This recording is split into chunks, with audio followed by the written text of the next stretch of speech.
Will PJ Hall be drafted? Well, for the first time since 1994, 1995, Clemson basketball have consecutive years with a draft pick. Let's talk about it.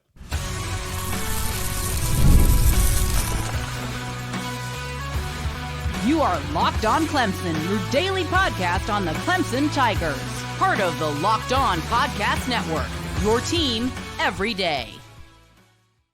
Welcome to the Locked On Clemson podcast. I'm your host, John Bivens. You can follow me over on Twitter right here at I am John Bivens. Hey, thanks so much for making Locked On Clemson your first listen every single day. We are free and available wherever you get your podcast and over on YouTube. We are part of the Locked On Podcast Network, where it is your team every day. Here on the Locked On Clemson podcast, you're getting three things. You're getting all sports, all passion, all of the time, bringing you everything you need to know about Clemson sports. Today is Tuesday, May 14th.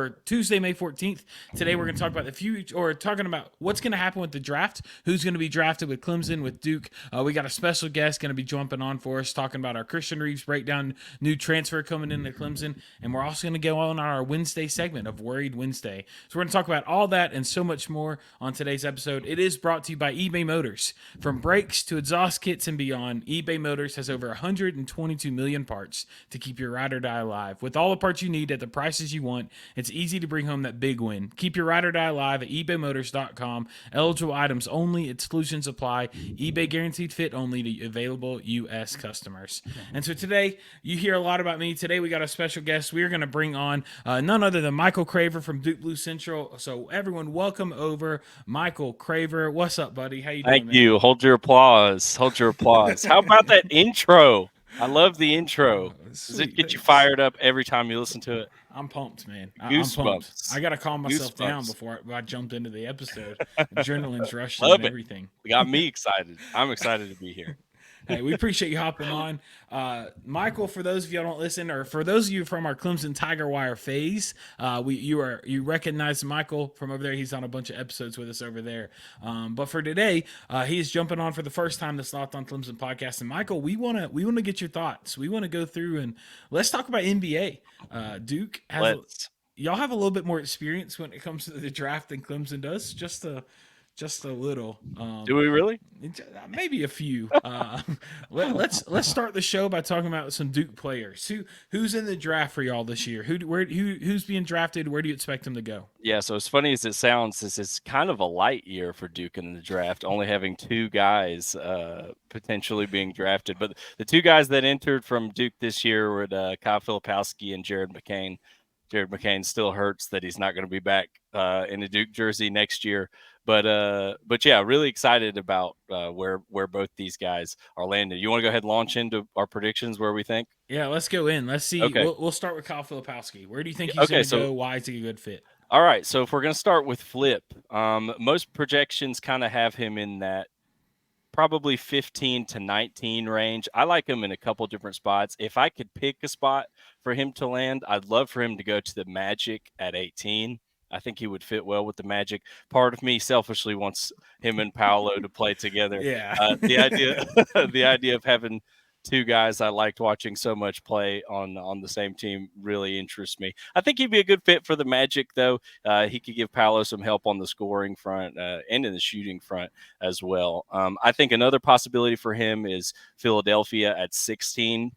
I think a lot of that relies on what the 76ers are going to do with Joel Embiid. There have been a lot of talks about the future of their franchise and where they're headed.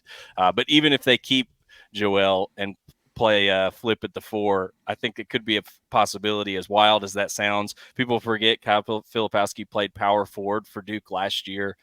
This year he played center, so I think he is versatile enough to do it. Most realistic possibility for him, I think, is the Raptors at 19, just with their lack of, I guess, ability at that position, and seeing that the teams above them could go after total other positions. I think the Raptors at 19 is probably a net for him. I don't think he'll go past there. See, I definitely pulling for the Magic. Yeah. That'd be cool to see with Come Paulo. on, Orlando. Yeah, mine's gonna go similar route. I think I predict him at. I think he'll go before them, but I'd love to see him go 21 to the Pelicans. Could you imagine Ingram, There we go. Williamson, and Yeah. Flip? We'll see. Oh, We'll see if Brandon Ingram's. I know his future there is a little up in the air, that's but true. that would be quite Gosh, another great Duke lineup. I'd love to see that. You see Zion with the physicality matched with Yeah. Flip versatility. It'd be Hey, interesting to both see those two oddities. play together. Yeah, it would. That'd be really cool. All right, moving on to Jared McCain. 2 days in college. Yeah. I can't talk about him without singing that song. Legend. He's great. It makes me want to paint my nails. Yeah. But You go ahead. they're not. They're not right now. But yeah. So McCain, where do you think Jared's gonna land? So McCain is interesting to me because this draft is interesting in a lot of ways. I don't think there is like a really established hierarchy of players. I think there are like 1 through 3 to 4 or 5 maybe pre-established. But other than that, man, I could see him go anywhere from super high to dropping down to like 15. I err on the side that he's going to get picked before that. Just with how young he is, how strong of a guy he is already, and how good of a shooter he's proven to be already with 1 year. I think his game translates really well to the NBA. So who I'm rooting for here, I just want him to go as high as possible, just to kind of guarantee his spot is safe on whatever team he ends up. I'd love to see him go to the Spurs at 8. That's a little bit higher than a lot of sites are projecting him. Uh, a lot of them are saying they're going to get Rob Dillingham, and I wouldn't blame them if they do pick Rob. He's an awesome player that showed like amazing NBA potential this year, and Kentucky is awesome at producing NBA guards. If Rob Dillingham is gone at that point, I'd love to see the Spurs grab him at 8. Other than that, I'd be looking out for Utah at 10, with just the need for that position on their team. The Thunder at 12 interests me. The Thunder don't particularly need like a great shooting guard like him, but I know that Oklahoma drafts really, really well, and they strike me as a team that if a really talented player falls to them, they might pick him even if he's out of necessarily their scheme or maybe a player that they don't need right away. But I honestly think the latest he goes is the Kings at 13, which I think would be another good fit for him. I would love to see him go to the Spurs, though. That'd be electric. McCain and Wembanyama playing Yeah. together. And also Duke point guard Trey Jones Yeah. plays for the Spurs as well. Another Duke team up, but man, that would be exciting to watch him and Wemby play. I think my goal for where I want McCain to go, and this is, I'm a closet. I pull for Clemson. I'm a closet Duke fan, just as being on some podcasts with you and listening to yours over at We Duke appreciate Blue it. Central. I would love to see him go to the Bulls. I don't know. I think they're losing thought about Zach that. LaVine, so I know very different positions, right? Obviously, a 1-2 versus a 2-3. But I'd love to see him go to the Bulls, match up with Alex Caruso, Kobe White. That could be an interesting size. And Kobe White, I feel like Kobe and McCain have a similar playing style. A little Somewhat bit different. that kind of is what contrasted me not to pick him to go to the Bulls, but we've seen weirder draft picks where you feel like they have a player that fits their scheme and they just pick a guy because they like him. So it wouldn't surprise me at all to see him go there. That could be cool. That could be real cool. So there's your Duke players. There's our predictions.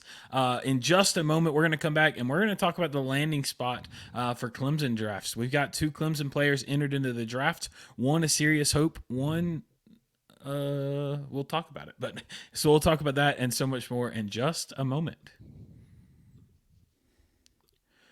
We are so grateful for our sponsors here on the Locked On Clemson podcast, and one of them today is eBay Motors. Passion, drive, and patience. The formula for winning championships is also what keeps your ride or die alive.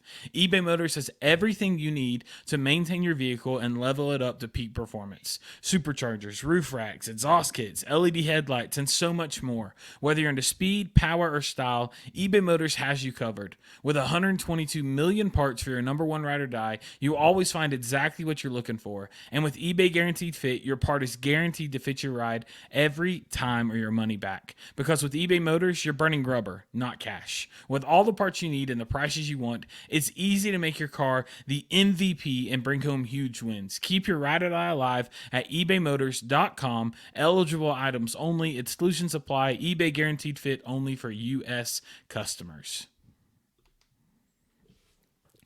And we're back. Welcome back to the Locked on Clemson podcast. So, Flip going early, McCain going earlier. Now we got Clemson players.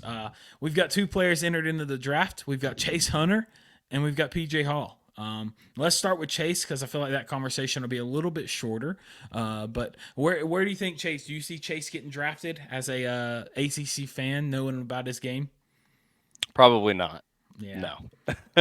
As much as I would love to see Clemson guys get drafted, I think there were games where he really shined and games where he really didn't, even at the college level.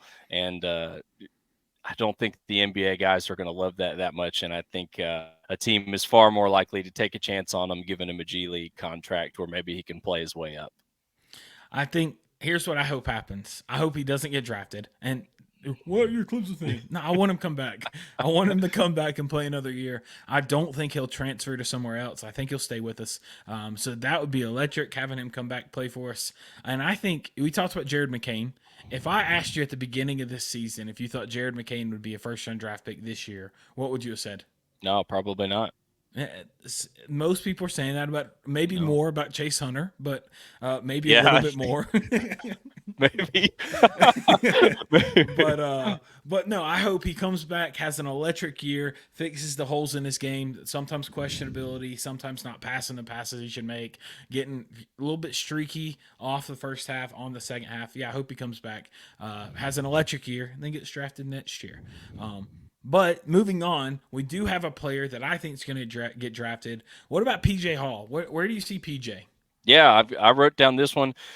We talked about it before. The second round guys are so hard to predict where they're going to end up because it feels like half the teams are just picking based off who they like the best. Half the teams are trying to fill holes on their team. And a lot of the times these teams are just taking long shots on guys that they just really like. Really hard to predict, but I've got PJ Hall going to the Spurs at 48. I think that would be an awesome fit. You have a big time center there, obviously in Wembanyama.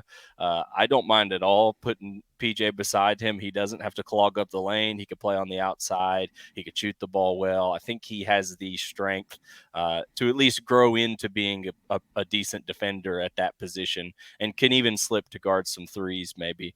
But yeah, I'd like to see PJ go 48 to the Spurs. That'd be cool. I wouldn't mind that at all. I have 2 teams that I have written down for my predictions for Hall. Number one is, yes, I also agree. I think him with the Spurs. That seems where a lot of mock drafts are showing up. Just they have the guard play. Kind of the athletic 4-5 role. Being able to pair with Wembanyama, I think that'd be good. And honestly, if you saw the combine, did you see his results that came out yesterday? On Tuesday. They were good. Good stuff. Were really good. Stuff. I think didn't he have a super high, like what was it? Either 3-point shooting or vertical leap.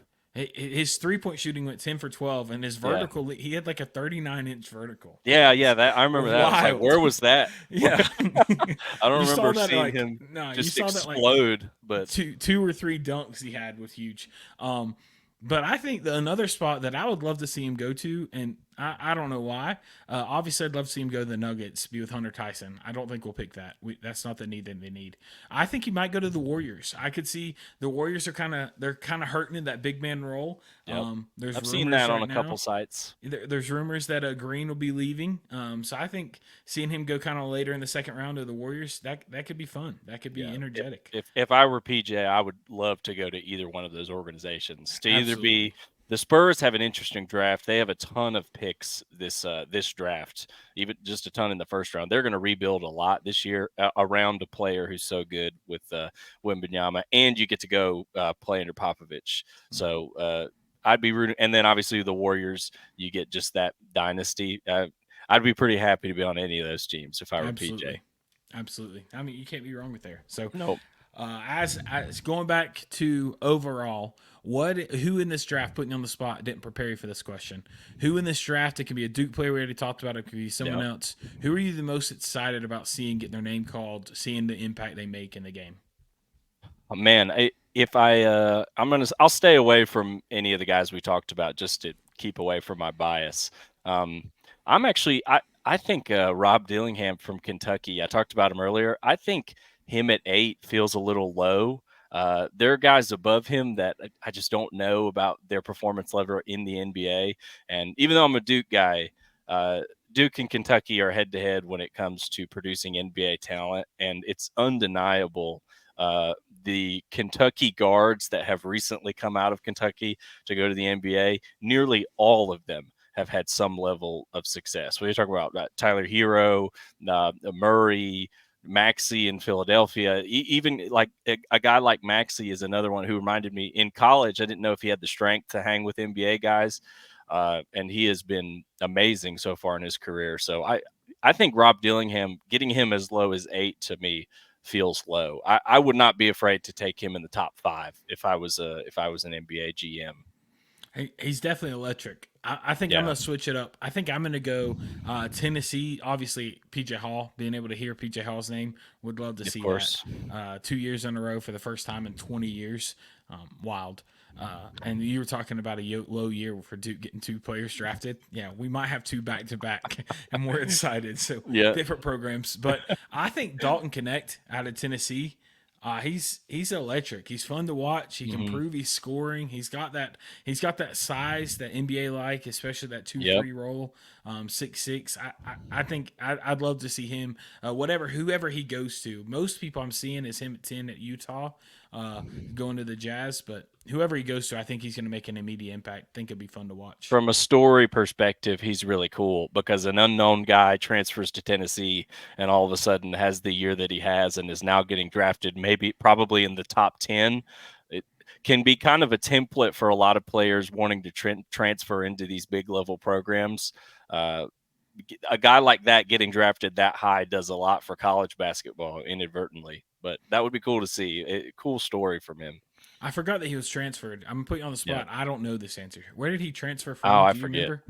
I don't remember. Yeah. Oh well, not important. But so now we're going to switch gears. We're going to be in just a moment. We're going to keep this conversation going, and Michael here is going to give us the breakdown on our newest transfer, Christian Reeves, coming from Duke over to Clemson. So in just a moment, we'll keep this conversation going and dive into that. So. NBA playoffs are in full swing. I'm a huge Denver Nuggets fan, and they're playing really well right now. Started off slow, but even the series up. I've always wanted to go to a Denver game in the Mile High City. If I ever do, I know where I'm buying the tickets. Gametime is now an authorized ticket marketplace of NBA, which makes getting playoff tickets even faster and easier. Prices on the Gametime app actually go down the closer it gets to tip-off. With killer last-minute deals, all-in prices, views from your seat, and their lowest price guaranteed, Gametime takes the guesswork out of buying NBA tickets. We all know Denver's going to go far, probably going to repeat, going ahead and predicting that. But how cool would it be to see Jokic and Jamal Murray working together, slicing up the defense? Gametime is what makes that a possibility of being able to see. Some of my favorite things about Gametime are I love the fact you get 60% off when you're buying last minute tickets. I also love that every single seat, they show you a view all the way around so you can see everything around you before you even buy it. Take the guesswork out of buying NBA tickets with Gametime. Download the Gametime app, create an account, and use code LOCKEDONCollege for $20 off your first purchase. Terms apply. Again, create an account, redeem code LOCKEDONCOLLEGE for $20 off. Download Gametime today. Last minute tickets, lowest price, guaranteed. All right, Michael, you're an expertise when it comes to Duke basketball. Thank you. You're expert, top opinion. If anything happens with Duke basketball, you're my go. You and over JJ on Locked On Blue Devils. Shout out to JJ. Yeah, those are my go-to spots for anything Duke basketball. We're getting Christian Reeves, and honestly, we didn't get to see him a lot this past year playing for y'all because your team is so stacked with talent. Also, I think he had injuries, but give us the rundown. What can we expect from Christian? Yeah, Reeves was largely really an unknown quantity when he was at Duke. When he committed, he was a 3-star player, which is not the prototypical Duke recruit that you see go to Duke. But he was a fan and was dedicated to just accepting a role where he was going to improve each year, year to year, with hopes of getting onto the court. And that just the development kind of just didn't happen the way that I think he or the Duke coaching staff wanted to. Now, a big part of that was injuries. He's had a couple nagging injuries in his career at Duke. This past year was the most serious one, being like an ankle injury that put him out for the entire year. So it's never great to see that, obviously. But he was largely unknown. He wasn't a huge factor on any of the Duke teams he played. Now, that being said, that doesn't mean we have no information on him. He was in some games, and just being a Duke fan that researches a lot and watches scrimmages and practices, you can kind of get a lot of info on him from there. So if I had to decide or define his playing style, I would call him a rim runner. He's a big dude. He's about 7'1". Over 210 pounds, loves to throw down alley-oops. That's kind of his main forte on offense. On defense, he's a guy who likes to get after it and block shots. I think on the negative side of things, he's the type of big man that you see that wants to block every shot, and sometimes that leaves him vulnerable to things like pump fakes and getting a lot of fouls, or even easy passes around him to an open man. But you never he is going to chase a shot blocking opportunity. So yeah, if I could describe his playing style, yeah, rim runner, big body guy, go after blocks. Not the fastest dude in the world, despite him being a lob threat. He is kind of a slow guy, so he's more of a lob threat within the half court offense, and less so in the transition game, which I think is one reason why he never realized his potential at Duke. I got you. So he's that kind of bigger frame, bigger guy, going to Yeah. get the rebounds, defensive. Probably not going to. It sounds like how you're describing. He's probably not going to be our leading scorer in No, any game. I don't think. And another thing that I think kept him from seeing the floor at Duke was that the level of offense. I don't think he has a ton of post game. I think most of his points at Duke, whether scrimmages, practices, game time, came from cleanup rebounds or just wide open passes that led to him being open for a dunk. And I think another thing, his rebounding sometimes left a lot to be desired. Even though he's such a big dude, you would expect him to be an excellent rebounder, especially for being moderately slim for that size. But I don't know. His positioning on rebounding, I think, needs to get better. He oftentimes wasn't in a good position to grab a rebound. Even in like the scrimmages we would watch, there'd be guys that were out rebounding him that were a lot smaller than him. So that's something he should work on. But I think that with the combination of a lack of an offensive game other than throwing down lobs, kept him off the floor at Duke. But I know that those are things he's going to work on when he gets to Clemson. So when you think of Clemson basketball, and I'm sure Yep. you watched some games this past year, we talked about them. Of course. When you think of Clemson basketball this year, when it came to our post game, you had PJ Hall, who's this athletic guy. You had Ian Shefflin, another athletic freak, walked Yep. on, could have played a football game, could have played football, but decided not to. You have these guys, right? It sounds like Reeves is going to be a completely different playing style. Oh, yeah. And that's what I had in my notes here is that if you're a Clemson fan, don't expect the inside of the interior defensively or offensively to be similar at all. PJ Hall he played on the outside a ton this past year. More than he should have. Yeah. I mean, depending on your opinion, yeah, probably yes. But, but there were times where Shefflin was the only guy down in the paint for Clemson this past season, and every other guards as well as PJ Hall were on the outside really hunting the three or just trying to break down a man and drive. Both Reeves and the other transfer that Clemson got, I'm forgetting his name, the guy from Cincinnati, they're both similar styles of play where you never want Christian Reeves to be on the perimeter of your offense. He is not a shooter at all, and he does not have the speed to defend guys on the outside either. He is a down low paint guy. That's it. So that could be telling you a little stylistically what Brad's going to want to play this year, or maybe adjust, because it is going to be an adjusted play style without a guy like PJ. Expect for Reeves to stay down low in the paint, uh, catch alley-oops, go after rebounds, try to block shots, but he is not at all going to be a PJ Hall type player where he's backing down guys or hunting an outside shot. So on Locked on Clemson, we do a different segment every day. And on Wednesdays, we always end the episode with Worried Wednesday. And what that is we go through and we break down, like, what are we worried about? We look at Clemson, we look at what's going on, different transfers, different prospects, sports wides, and we pick one thing that we're kind of worried about specifically. Today, keeping the basketball theme going, we're losing PJ Hall. We lost RJ Godfrey. We lost Jack Clark. Boss Lytle we lost, which whatever. He played 2 minutes. Love him as a player, like on the bench, not on the court. But anyway, we lost a lot of players, and we lost PJ Hall, which is the biggest one we're going to focus on. In your opinion, right now we've got Victor Locken, who came from Cincinnati, 6'11". He committed to us in April, but last year he averaged 9.6 rebounds. We've got Christian Reeves, who you just talked about, gave us the insight on him. We also have a guy coming soon, Miles Foster, who is visiting right now at Clemson. He's spending the week there. I've seen him projected different places, predicted to go different places. There's a chance we land him.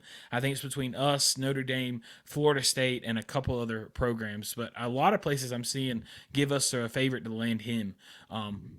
With all that being said, in your opinion, do you think when it comes to PJ Hall and him leaving, you think we have the pieces to replace him to keep Clemson in a competitive atmosphere? Well, could they be competitive? That's all up to see. I don't think they're going to replace PJ Hall in any way, shape, or form. I think the play style is going to be very different. I expect Clemson to really play inside next season. I think Shefflin's going to be the leader of that team, maybe in more than one ways. I don't know about scoring or things like that, but emotional. He almost was the leader of this year's team. But I expect them to really play through him. But except this time, he's not going to be by himself down there. They're bringing in some big men to be around him, maybe to help him out on the inside. But I think as a Clemson fan, I'd be thinking about some guard play.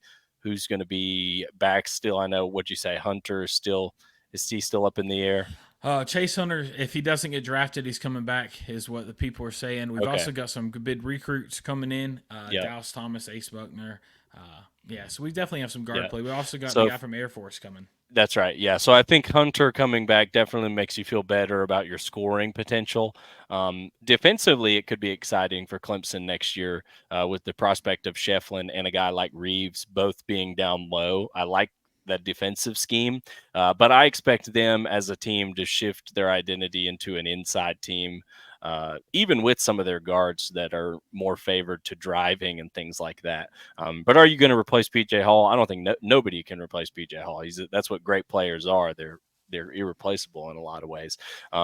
As to whether they can compete, I think that depends on how well all these guys pan out and how well they're schemed for success.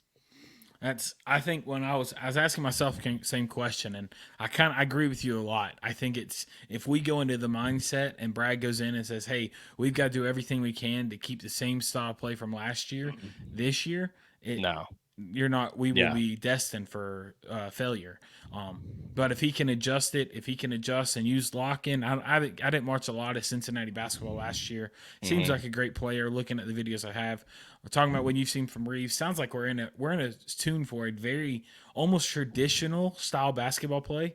I'd say last year we're a little bit untraditional, a little bit orthodox with our bigs bringing the ball. PJ Hall playing outside a little bit more of that modern day feel.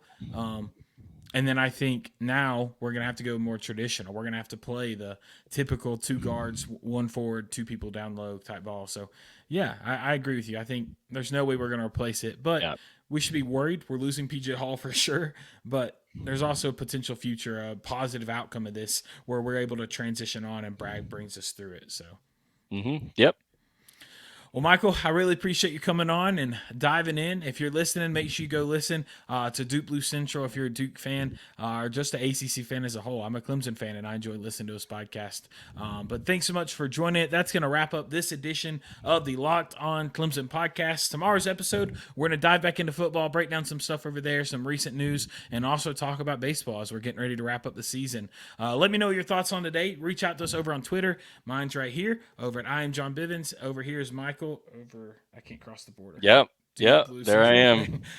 Follow us over on Twitter. Let us know your thoughts. We'd love to hear your feedback on all of that. And as always, if you haven't, make sure you subscribe to this podcast wherever you're listening at. Give us a 5-star rating would be huge. Follow us if you're on YouTube. Subscribe. Comment below. We love interacting with everybody in the comments over there. That way, when you subscribe, every single day you can have your first listen here on the Locked On Clemson podcast. We can't wait to see you all in tomorrow's episode. But until then, keep that Tiger pride alive and roaring. And as always, go Tigers.